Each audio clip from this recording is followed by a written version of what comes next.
Un encuentro con su palabra, porque secase la hierba, marchitase la flor, mas la palabra de Dios permanece para siempre. Con ustedes, el doctor José Ricardo Arias Quintero.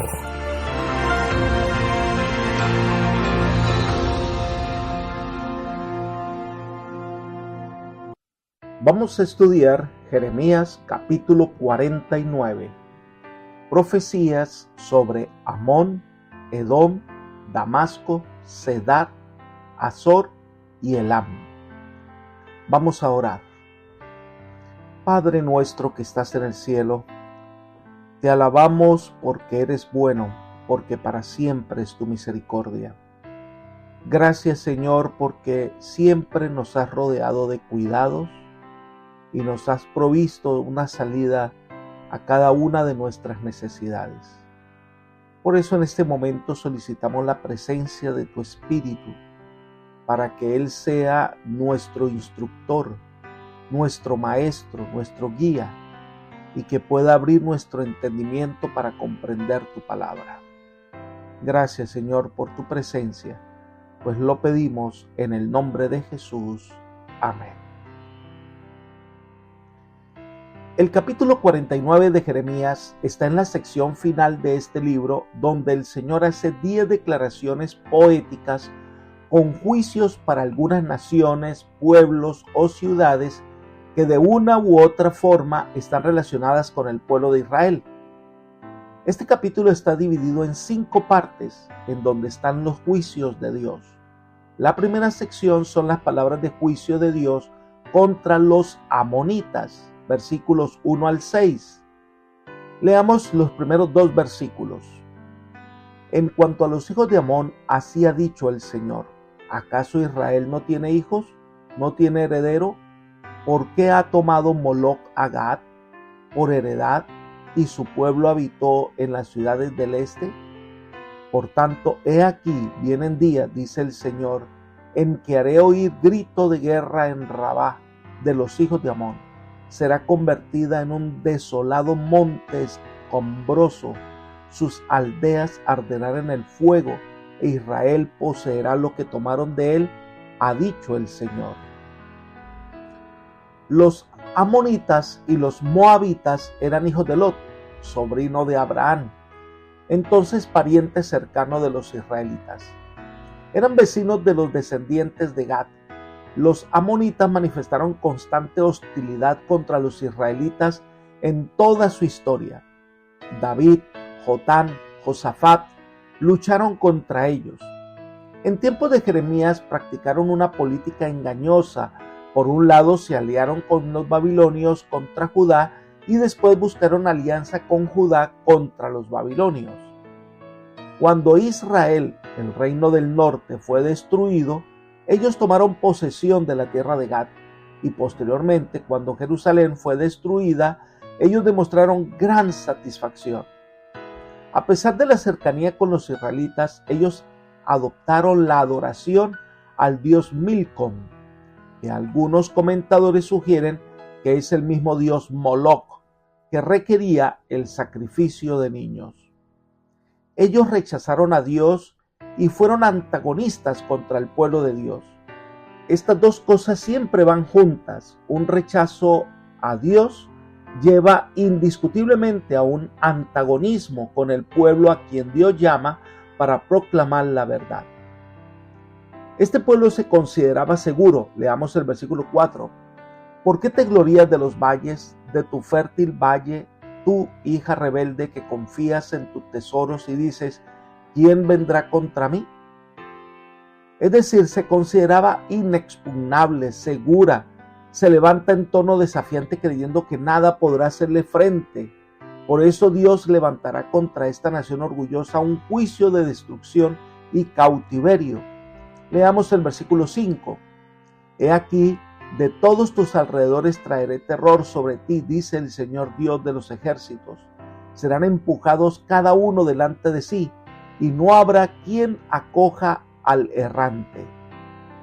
El Señor, que es el general del ejército del cielo, vendrá contra Amón y abate en el polvo su orgullo y vanagloria.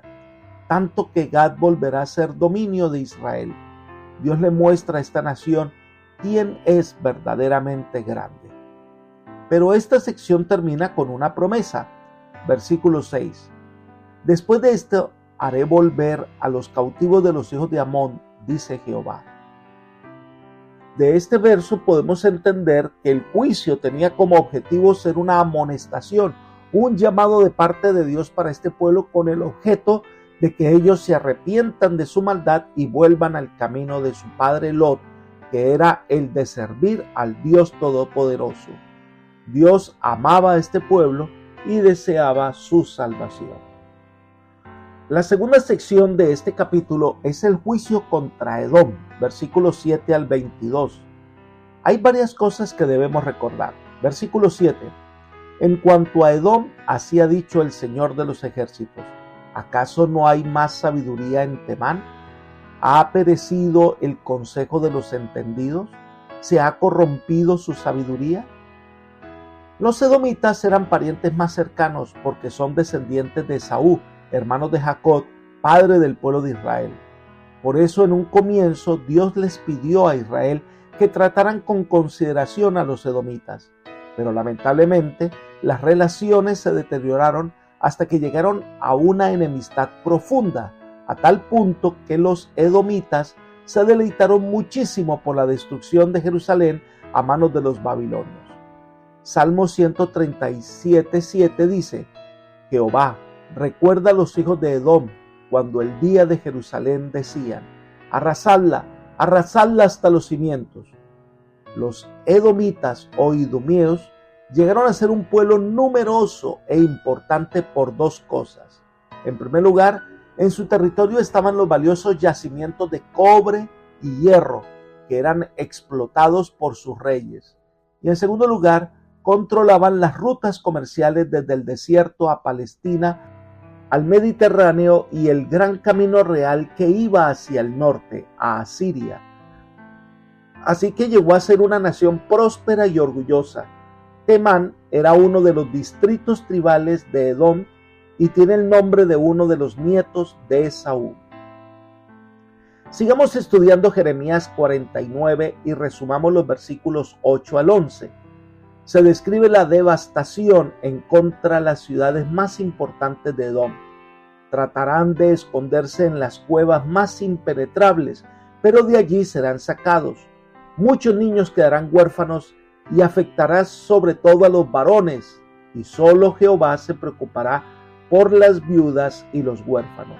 Pero hay unas palabras muy especiales que aparecen en el versículo 11. Dice: deja tus huérfanos, yo los criaré, y en mí confiarán tus viudas. Dios muestra su intención en este juicio, y es que este pueblo aprenda a confiar en Dios. La destrucción vendrá, los hombres de Edom serán muertos, serán destruidos, pero Dios cuidará de los huérfanos y las viudas. Recordemos que en todos los mensajes que Dios da a Israel y las leyes gubernamentales, el Señor solicita una consideración especial sobre los huérfanos y las viudas. Hoy, lo mismo Dios pide que obremos con especial cuidado sobre los huérfanos y las viudas, y esta es la verdadera religión. Leamos Santiago capítulo 1 versículo 27. Dice: la religión pura y sin mácula delante de Dios el Padre es esta: visitar a los huérfanos y a las viudas en sus tribulaciones y guardarse sin mancha del mundo. Capítulo 49 de Jeremías. Leamos los versículos 12 y 13.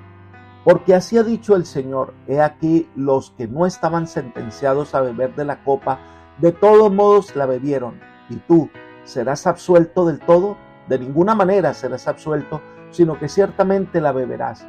Porque por mí mismo he jurado, dice el Señor, que Bosra será convertida en horror, en oprobio, en ruina y en maldición. Todas sus ciudades serán convertidas en unas ruinas perpetuas. Este es el juicio de Dios contra Edom. Dios ha jurado por sí mismo que el Señor hace asolamiento o ha traído oprobio y maldición sobre estas ciudades que se prestaron a la adoración a falsos ídolos. Dios abate en el polvo el orgullo de Edom, versículos 15 y 16. Te haré pequeño entre las naciones, menospreciado entre los hombres. El terror que inspiras y la soberbia de tu corazón te han engañado a ti que habitas en las hendiduras de la peña y que te has apoderado de la altura de la montaña. Aunque eleves tu nido como el águila, de allí te haré descender, dice el Señor. No hay lugar seguro para ocultarse de la presencia de Dios. Aunque trate de subir al lugar más alto, de allí el Señor lo tomará y lo hará caer. Nadie puede escapar de Dios. Jehová ha decidido humillarle, convirtiéndole en un pueblo pequeño entre los pueblos, sin que se le tenga consideración alguna, y todo lo que ha venido por la altanería de su corazón. Se considera seguro en los huecos de las rocas, en las crestas de los montes, favorecido por las irregularidades de su territorio, desde donde se lanzaba impunemente a realizar incursiones sobre los pueblos vecinos. Se creía libre como el águila que pone alto su nido, pero Jehová se encargará de hacerle bajar. Su destrucción será tal que los que pasen por sus ruinas quedarán estupefactos, silbando burlonamente. Leamos los versículos 17 y 18. Edom será convertida en una desolación, todo el que pase por ella quedará horrorizado y silbará por causa de todas sus plagas, como cuando fueron trastornadas Sodoma y Gomorra y las ciudades vecinas, ha dicho el Señor. No morará allí nadie ni la habitará hijo de hombre. El juicio de Dios sobre Edom será tan grande que se lo compara con la destrucción que sufrió Sodoma y Gomorra. No quedará nada. Incluso habla el Señor que beberán el cáliz del furor de Dios. En Jeremías 25:15 leemos, porque así me dijo Jehová Dios de Israel, toma de mi mano la copa del vino de este furor y da beber de él a todas las naciones a las cuales yo te envío. Esta es una representación que los juicios de Dios son una copa de aflicción y dolor que vendrá sobre esta nación. Este mismo cáliz se menciona en Apocalipsis capítulo 14 versículos 9 y 10. Dice, y el tercer ángel le siguió diciendo a gran voz, si alguno adora a la bestia a su imagen y recibe la marca en su frente o en su mano, él también beberá del vino de la ira de Dios que ha sido vaciado puro en el cáliz de su ira y será atormentado con fuego y azufre delante de los santos ángeles y del Cordero.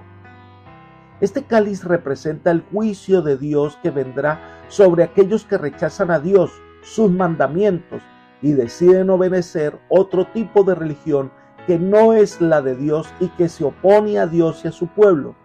Ellos serán destruidos por siempre. Hay unas palabras significativas en Jeremías capítulo 49, el verso 19.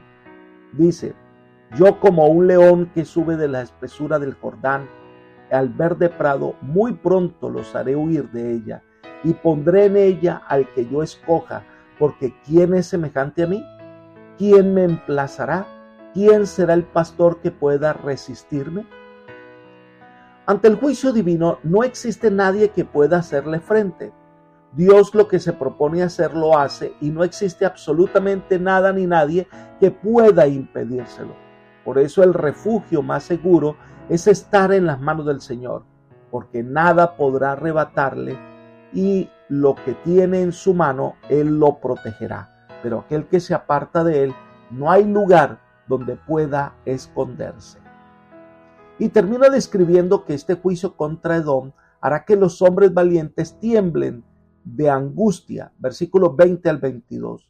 Se los compara a una mujer que está en dolores del alumbramiento, están llenos de terror y dolor ante su enemigo, y como su territorio se extendía hasta el Mar Rojo, hasta allá llegará el lamento de los hombres de Edom. La tercera sección es el juicio contra Damasco, versículos 23 al 27. El versículo 23 leemos, en cuanto a Damasco, Hamat y Arfat fueron avergonzadas porque oyeron malas noticias, se derritieron en un mar de ansiedad que no puede sosegarse. Esta era una de las ciudades más antiguas del mundo. Esta era una ciudad rica por su ubicación estratégica, era la puerta para ir al mar Mediterráneo y el paso obligado para ir a Mesopotamia. Esta ciudad representa la grandeza del reino de los asirios. La ciudad de Hamat estaba situada a la orilla del río Orontes, y la ciudad de Arfat, que está cerca de la ciudad del mar, a unos 150 kilómetros. Siempre aparecen como ciudades que están juntas como hermanas. Versículos 24 y 25. Damasco se debilitó, se volvió para huir, y el pánico se apoderó de ella. Angustia y dolores se apoderaron de ella, como de una mujer que da a luz. ¿Cómo es que no ha sido abandonada la gloriosa ciudad, la villa de mi regocijo? La ciudad, antes caracterizada por el bullicio de los mercaderes y de gentes despreocupadas, se la conoce como la ciudad de la alegría. Ahora aparece abandonado y solitaria, sin juventud, que ha sido pasada a cuchillo en las plazas por los invasores. Versículos 26 y 27. Por tanto sus hijos caerán en sus plazas, todos sus hombres de guerra serán silenciados en aquel día, dice el Señor de los ejércitos. Prenderé fuego al muro de Damasco, el cual devorará los palacios de Ben-Hadad. Este pueblo no quiso reconocer la grandeza del Dios eterno. Sumido en el orgullo y la corrupción, cayeron hasta ser objeto de los castigos divinos. Por eso el Señor destruirá a su Dios Hadad. La mayoría de los reyes se llamaban Ben, que significa hijo. Ellos se llamaban hijos del Dios Hadad.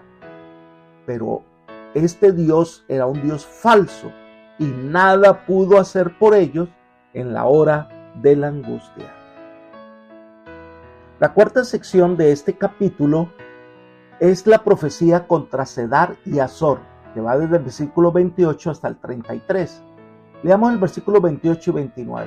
En cuanto a Kedar y a los reinos de Azor, los cuales derrotó Nabucodonosor, rey de Babilonia, el Señor ha dicho así: levántense, suban contra Kedar, destruyan a los hijos del oriente. Sus ciudades y sus rebaños serán tomados, asimismo sus carpas y todos sus enseres se llevarán sus camellos, y a causa de ellos clamarán. El terror está por todas partes. El término Kedar, que también es conocido o traducido como Cedar, ellos eran descendientes de Ismael, el hijo de Abraham, que tuvo con la sierva de Sara de nombre Agar, y a quien tuvo que expulsar de su campamento. Ese dice que de allí surgen los habitantes de Arabia, conocidos también como los árabes, por lo tanto familiares de los israelitas. Este al parecer era un pueblo nómada, eran arqueros hábiles, eran pastores, eran habitantes del desierto de Arabia, pero enemigos acérrimos de los israelitas. Se menciona específicamente que vendrá el rey de Babilonia a traer destrucción. Versículo 30. Huyan, emigren lejos, oh habitantes de Azor, habiten en lugares profundos, dice el Señor, pues Nabucodonosor, rey de Babilonia, ha tomado una decisión contra ustedes y contra ustedes ha hecho un plan. Este rey, Nabucodonosor, era el instrumento de castigo en las manos de Dios para traer ruina sobre una nación rebelde que dio la espalda al Dios eterno y perseguía al pueblo de Dios. Versículo 31. Levántense, dice el Señor, suban contra una nación confiada que vive tan segura que no tiene puertas ni cerrojos y que vive solitaria. Este pueblo nómada vivía muy diferente a otras naciones. Era un pueblo nómada por su propia naturaleza. Por eso se menciona que no tenían puertas. Al parecer era un pueblo que ostentaba libertad. Azor, algunos comentadores se refieren a los árabes que vivían en aldeas. Entonces estos dos pueblos representan a los descendientes de Ismael, tanto nómadas como los que vivían en aldeas. Sin embargo, el juicio de Dios será completo. Ninguno morará allí, ni la habitará hijo de hombre. Esto se comprueba en el hecho de que no se ha hallado ningún rastro de Azor. Se cumplió la profecía al pie de la letra. Y la última sección de este capítulo es la profecía sobre Elam, versículos 34 al 39. Versículos 34 y 35. Acerca de Elam vino la palabra del Señor profeta Jeremías en el principio del reinado de Sedequías, rey de Judá, diciendo que así ha dicho el Señor de los ejércitos: he aquí que yo quiero el arco de Elam, el principio de su poder. Elam era una nación ubicada en las mesetas al este de Babilonia, territorio que ahora está ubicado en la parte occidental de Irán. Elam perdió su independencia ante los asirios en los días de Asurbanipal y después incorporado al ejército neobabilónico de Nabucodonosor. Esta profecía en particular fue dada alrededor del año 597 a.C., cuando ocurre la segunda deportación de israelitas a Babilonia, cuando Sedequías era el rey de lo que quedaba de Judá. Por lo tanto, los judíos se identificaron con ellos en su cautiverio en Babilonia. Eran un pueblo diestro con el arco, pero que a pesar de la fuerza de sus guerreros, fueron tomados por Babilonia. Versículo 36. Sobre Elam traeré los cuatro vientos de los cuatro extremos del cielo y los dispersaré en todas las direcciones. No habrá nación a donde no vayan los desplazados de Elam. Elam nada podía hacer para defenderse ante el juicio de Dios que vendrá de todos los puntos cardinales. La población elamita será dispersada a todos los vientos, y Jehová enviará persecución de tal manera que el desastre de esta nación será muy grave. Versículos 37 y 38. Haré que Elam se aterrorice delante de sus enemigos y delante de los que buscan su vida. Traeré sobre ellos el mal y el furor de mi enojo, dice el Señor. Enviaré tras ellos la espada hasta que los acabe. Sobre Elam pondré mi trono y destruiré allí al rey y a los magistrados, dice el Señor. Dios establecerá su trono en este lugar. Su juicio será inminente, todo será aclarado y ninguno podrá escapar de la mano divina sobre esta nación que no quiso reconocer la grandeza de Dios. Sin embargo, termina el capítulo con un mensaje de esperanza. Versículo 39. Pero acontecerá en los últimos días que yo haré volver a los cautivos de Elam, dice Jehová. Estas profecías en particular eran condicionales, esperando que estos pueblos volvieran su mirada al Dios eterno. Apreciado hermano y querido amigo, hay algo que debemos siempre tener en mente. Dios quiere salvar a todos los seres humanos. Por eso revela su amor, revela su voluntad, revela su grandeza, no solo a través de su palabra escrita, la Biblia, sino también por medio de la revelación de su poder en la naturaleza, por la revelación en los hechos históricos. Porque Dios vino a buscar y salvar lo que se le había perdido. Así que Dios te busca y desea tu salvación. Debemos entonces en este momento hacerte el llamado para que te rindas a los pies del Salvador, para que aceptes su perdón y salvación. Que el Señor te bendiga y te guarde, es mi oración por ti. Amén.